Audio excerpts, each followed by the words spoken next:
महबूबा मुफ्ती को चाहिए शरीयत कानून। फारूक अब्दुल्ला को भी तालिबान से हुआ प्यार। भड़काऊ नेताओं को भाने लगा तालिबान राज।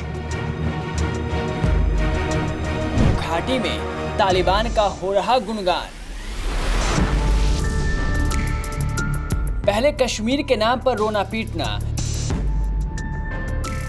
फिर कश्मीर के मुस्लिम वोटरों को साधने के लिए रोना पीटना, और अब तालिबान के लिए लुटा रहे हैं अपना प्यार। महबूबा और फारूक को तालिबान राज में उम्मीद की किरण नजर आती है। कमाल है कि नेताओं ने कभी कश्मीरी पंडितों पर कुछ नहीं बोला होगा, कभी कश्मीरी पंडितों का हालचाल तक नहीं जाना होगा। भारत में रह रहे लोगों से ज्यादा प्यार इनको तालिबान पर आ रहा है। ये वही तालिबान है जिस पर पाकिस्तान को भरोसा है।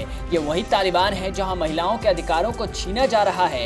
ये वही तालिबान है जिसने अमेरिका जैसे देशों के मुंह पर तमाचा जड़ा। अफगानिस्तान में तालिबान का राज क्या शुरू हुआ? महबूबा मुफ्ती पर तालिबान का रंग चढ़ने लगा है। फारूक अब्दुल्ला के बाद अब जम्मू कश्मीर की पूर्व मुख्यमंत्री महबूबा मुफ्ती ने कुलगाम में कहा कि तालिबान हकीकत बनकर सामने आया। शायद मुफ्ती ये भूल गई कि इस हकीकत में कई लोगों का खून बहा है और इस हकीकत में कई महिलाओं की आबरू लुटी है। जिस हकीकत की बात महबूबा कर रही है, शायद वो ये भी भूल गई कि तालिबानी राज का मतलब है आतंक राज। तालिबान के लिए प्रेम जता रही मुफ्ती ने कहा कि तालिबान एक हकीकत बनकर सामने आया और उनको चाहिए कि पहली बार उनकी जो छवि बनी है वो इंसानों के खिलाफ थी, लेकिन अब की बार वो आए हैं और हुकूमत करना चाहते हैं। अफगानिस्तान में तो बाकी जो असली शरिया कहता है, जो हमारे कुरान शरीफ में है, जो बच्चों और औरतों के अधिकार हैं, किस तरह से शासन करना चाहिए, जो मदीने का हमारा मॉडल रहा है, तो अगर वो वाकई उस पर अमल करना चाहते हैं तो वो दुनिया के लिए मिसाल बन सकते हैं। अगर वो उस पर अमल करेंगे तभी दुनिया के देश उनके साथ कारोबार कर सकते हैं। उन्होंने कहा कि खुदा न खास्ता अगर जो बीते सालों में उन्होंने अपना एक तरीका अपनाएंगे तो फिर सारी दुनिया के लिए ही नहीं, अफगानिस्तान के लोगों के लिए भी मुश्किल हो जाएगी।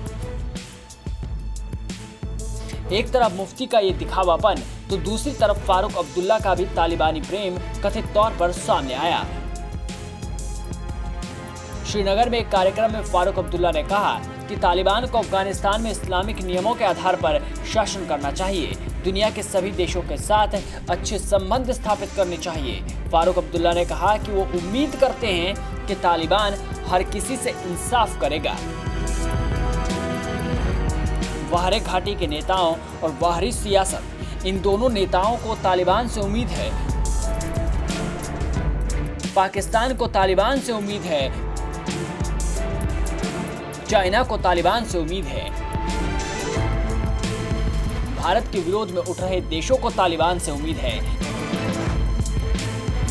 और तालिबान कहता है कि वो भारत से अच्छे संबंध बनाएगा और कश्मीर के मुद्दों पर कुछ भी नहीं बोलेगा।